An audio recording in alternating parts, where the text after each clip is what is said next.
Tentara Jerman membuka sebuah peti. Ia menemukan seorang wanita Soviet yang sedang hamil bersembunyi di dalamnya. Keduanya saling tatap-tatapan. Dari matanya terlihat wanita hamil itu sedang memohon. Melihat tidak ada yang memperhatikan isi peti itu, tentara ini menutup kembali peti tersebut, berpura-pura tidak melihat apa-apa dan segera keluar. Namun kapten yang berada di ruangan itu sepertinya melihat ada sesuatu yang janggal. Ia segera memanggil prajurit itu kembali. Kemudian kotak itu dibuka. Ia tersenyum manis melihat seorang wanita Soviet hamil bersembunyi di dalamnya. Dia memerintahkannya untuk duduk di kursi, kemudian mulai menanyakan identitas dan latar belakangnya. Wanita itu dengan cepat menjelaskan bahwa dialah pemilik rumah tersebut. Karena dia takut, dia harus bersembunyi di dalam kotak. Namun begitu dia selesai berbicara, seorang tentara mengetahui kesalahannya. Tidak ada wanita itu di dalam foto keluarga yang tergantung di dinding. Melihat kebohongan itu terungkap, wanita Soviet yang sedang hamil itu langsung memegang tangan petugas tersebut dan memohon. Dia berharap bisa menyelamatkan anaknya yang belum lahir agar tetap hidup. Namun pada saat tentara itu menemukan kartu identitas militernya tersembunyi di bawah tempat tidur bersama dengan seragam Sovietnya, merasa dibohongi, Kapten Jerman itu sangat marah. Segera membawa wanita itu keluar dan bersiap untuk mengeksekusinya. Bagaimana kelanjutannya?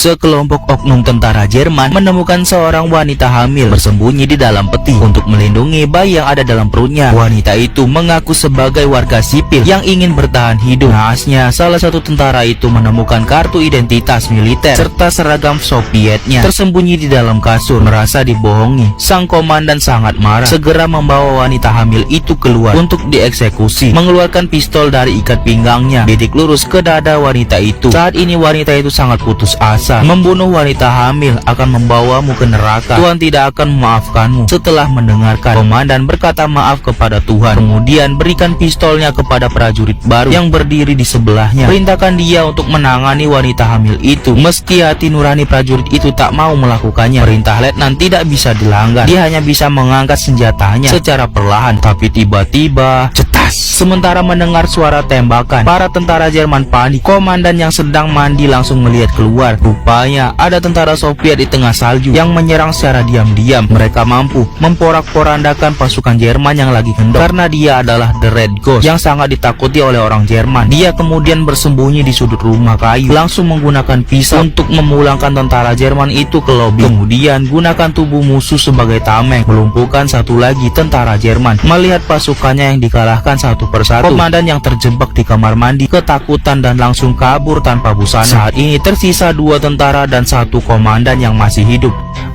Apa yang akan mereka lakukan? Wanita tawanan ini kabur dan bersembunyi di tumpukan jerami. Karena saat itu tentara Jerman diserang oleh tentara Soviet secara diam-diam. Tentara Jerman itu dihabisi satu persatu, yang ternyata pelakunya adalah sang hantu merah. Kelima tentara Soviet ini pun mulai menyerbu, sementara sang komandan yang belum sempat sabunan di kamar mandi kabur keluar tanpa busana. Salah satu tentara merah masuk ke kamar mandi untuk menghindari serangan mesin gun dari tentara Jerman. Ternyata di dalam ada seorang prajurit Jerman yang langsung menyiram mukanya dengan air panas. Setelahnya ia berlari keluar, namun ia tersandung dan mati konyol karena kontrak di filmnya habis. Tembak menembak sempat terhenti karena semua tentara hanya bisa bersembunyi di tempat masing-masing. Pasukan hantu merah sudah siap membidik dengan senapannya, sementara pasukan Jerman di lokasi tersebut tersisa 3 orang. Mereka berusaha melarikan diri, namun 2 orang berhasil dikirim ke lobi. Sementara si komandan berhasil kabur menggunakan baju daster dan menceritakan peristiwa tersebut kepada pasukan Jerman lainnya. Selanjutnya ia memimpin pasukan untuk balas dendam. Bagaimana kelanjutannya?